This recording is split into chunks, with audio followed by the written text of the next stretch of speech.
નમસ્કાર, ન્યૂઝ બુલેટિનમાં આપનું સ્વાગત છે। હું છું પંકજ શર્મા। શરૂઆત મહત્વપૂર્ણ ખબરથી। ગુજરાતવાસીઓ વરસાદને લઈને સાવધાન રહેજો। કેટલીક જગ્યાએ અસાધારણ વરસાદની સંભાવના છે। એક જ દિવસમાં 11 ઇંચ સુધી વરસાદ પડી શકે છે।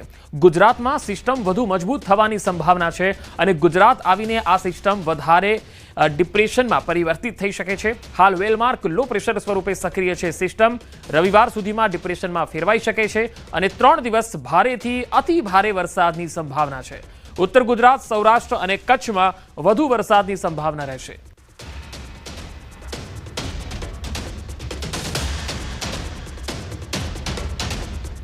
તો વરસાદને લઈને હવામાન વિભાગે આગાહી કરી છે કે આજથી 3 દિવસ વરસાદનું જોર વધશે। આગામી 3 દિવસ કેટલાક જિલ્લાઓમાં વરસાદને લઈને રેડ એલર્ટ અપાયું છે। નવસારી, વલસાડ, ડાંગ, દમણ, દાદરાનગર હવેલીમાં અત્યંત ભારે વરસાદ સાથે રેડ એલર્ટ છે। के लिए 6 सितंबर जो एक्सेप्शनली हेवी रेनफॉल दिया गया है गुजरात रीजन में, नॉर्थ गुजरात रीजन में साबरकांठा के लिए दिया गया है रेड वार्निंग के साथ। और जो extremely heavy rainfall warning isolated places में दिया गया है बनासकांठा, महेसाना और अमरेली के लिए। Heavy to very heavy rainfall warning orange warning के साथ पाटन, गांधीनगर, खेड़ा और महिसागर के लिए दिया गया है। बाकी जो गुजरात रीजन में बाकी जो डिस्ट्रिक्ट्स है येलो वार्निंग के साथ आइसोलेटेड प्लेसेस में हेवी रेनफॉल का वार्निंग दिया गया है। सौराष्ट्र कोस्ट में extremely heavy rainfall warning Surendranagar के लिए दिया गया है और heavy to very heavy orange warning के साथ राजकोट, मोरबी और बोटाड के लिए दिया गया है। और yellow warning remaining all districts.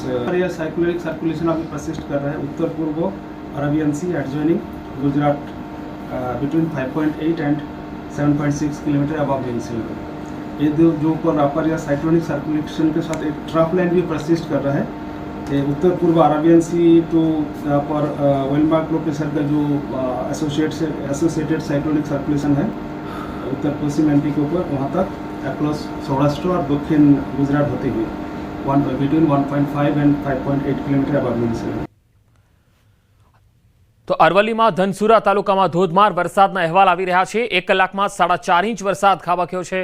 Dhansura નગરના જવાહર બજારમાં ઢીચણસમા પાણી ભરાઈ ગયા તો માલપુર ચોકડી વિસ્તારના કાચા મકાનોમાં પાણી ઘૂસી ગયા છે। મોડાસા નડિયાદ સ્ટેટ હાઈવે પર પાણી ફરી વળ્યા છે। તસવીરો આવી રહી છે અરવલ્લી જિલ્લાના અલગ અલગ વિસ્તારોમાંથી। બંને તસવીરોમાં તમે જોઈ શકો છો ચારે તરફ પાણી જ પાણી જોવા મળી રહ્યું છે। રસ્તાઓ જળમગ્ન બન્યા છે। 1 જ કલાકમાં 4.5 ઇંચ વરસાદ ખાબકી ગયો જેના પગલે અનેક વિસ્તારોમાં જળબંબાકાર બન્યા છે। તો વડોદરાના વાઘોડિયા નજીક જાંબા નદી તોફાની બની છે। દેવ ડેમમાંથી પાણી છોડાતા ધસમસતા પાણી અહીંયા આવી રહ્યા છે। નદીના પાણીએ વાઘોડિયા વડોદરા રોડને બાનમાં લીધો। 4 લેન માર્ગને 2 ફૂટ સુધી પાણીના વહેણ દેખાઈ રહ્યા છે। તમે પણ જોઈ શકો છો પીપળિયા, આમોદર, સુજલોન પાસે ભારે ટ્રાફિક જામ છે। 5 કિલોમીટરથી વધુ લાંબા ટ્રાફિક જામના દ્રશ્યો સર્જાયા। વહીવટી તંત્રએ 22 ગામોને સતર્ક કર્યા। વાઘોડિયામાં 6 કલાકમાં 3 ઇંચ જેટલો વરસાદ પડ્યો છે જેના પગલે જનજીવન ખોરવાઈ ગયું છે।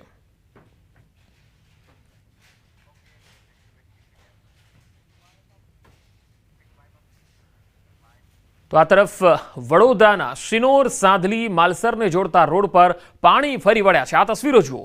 રોડ પરથી 1 ફૂટ સુધીના વરસાદી પાણીના વહેણ જોવા મળે છે। સિઝનમાં 4થી વખત રોડ પર વરસાદી પાણી વહેતા થયા। આ પાણીને કારણે વાહન ચાલકો અને રાહદારીઓ મુશ્કેલીમાં મુકાયા। રોડ પર વરસાદી પાણી ભરાવાની સમસ્યા સર્જાય છે।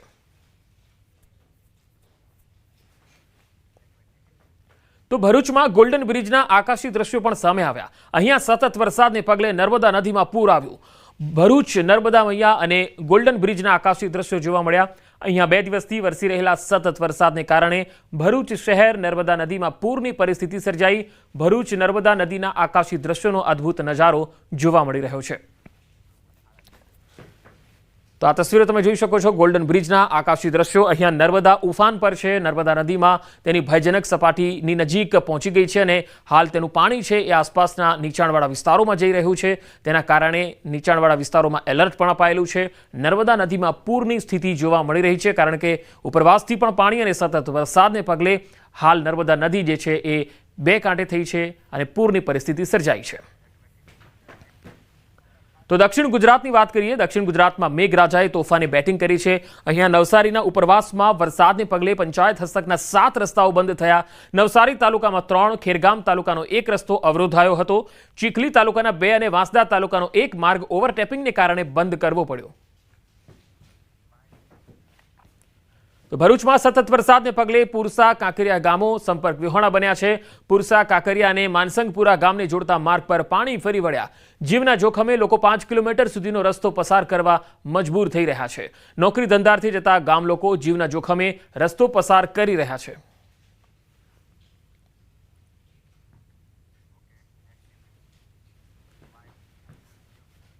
તો પોરબંદરમાં ઘેડ અને બરડા ઘેડ પંથકમાં દર વર્ષે ચોમાસા દરમિયાન પૂરની પરિસ્થિતિનું નિર્માણ થતું હોય છે. તેના કાયમ નિકાલ માટે રાજ્ય સરકાર દ્વારા 3 તબક્કામાં કામગીરી હાથ ધરાઈ છે.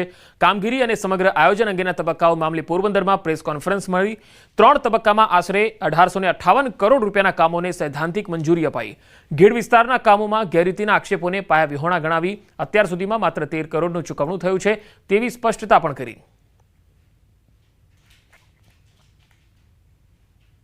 કરાવ્યા પછી અમારા અધિકારીઓ સાથે, વિભાગ સાથે અને આ કન્સલ્ટન્સી સાથેની માન્ય મુખ્યમંત્રીશ્રીની અધ્યક્ષતામાં અમે ફરી પાસેની સમીક્ષા કરીને લગભગ 1500 કરોડની આસપાસના ખર્ચનું અમે અંદાજ કર્યો હતો અને એ રીતે સૈદ્ધાંતિક મંજૂરી આપી. બરડા ઘેડ વિસ્તારની અંદરથી પણ અલગથી સર્વે કરતા એનો પણ 350 કરોડ જેવું લગભગ 1850 એટલે 1800 કરોડ ઉપરની રકમની અમે સૈદ્ધાંતિક મંજૂરી અત્યારે આપી છે અને એના ભાગરૂપે આપણે 3 તબક્કામાં કામ કરવા એ રીતનું આયોજન કર્યું છે. અને હજી તો કામની શરૂઆત થઈ છે. માત્ર 2 મહિના કામ ચાલ્યું છે. ત્યાં વિરોધ પક્ષો છે આ મુદ્દે હોબાળો કરી રહ્યા છે.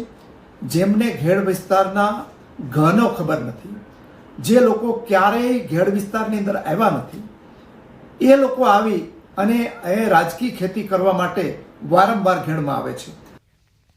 અમદાવાદના સરખેજના તળાવમાં 3 બાળકો ડૂબવાનો મામલો.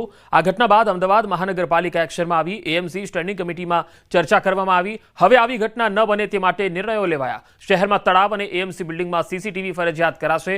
તળાવ પાસે સિક્યુરિટી પણ રહે તેવી તાકીદ કરવામાં આવી. મહાનગરના જેટલા પણ તળાવો હોય, બિલ્ડિંગો હોય, તેની અંદર સીસીટીવી કેમેરા તદુપરાંત સુરક્ષાનો પ્રબંધ પૂરતો થાય એની ધારો કોઈ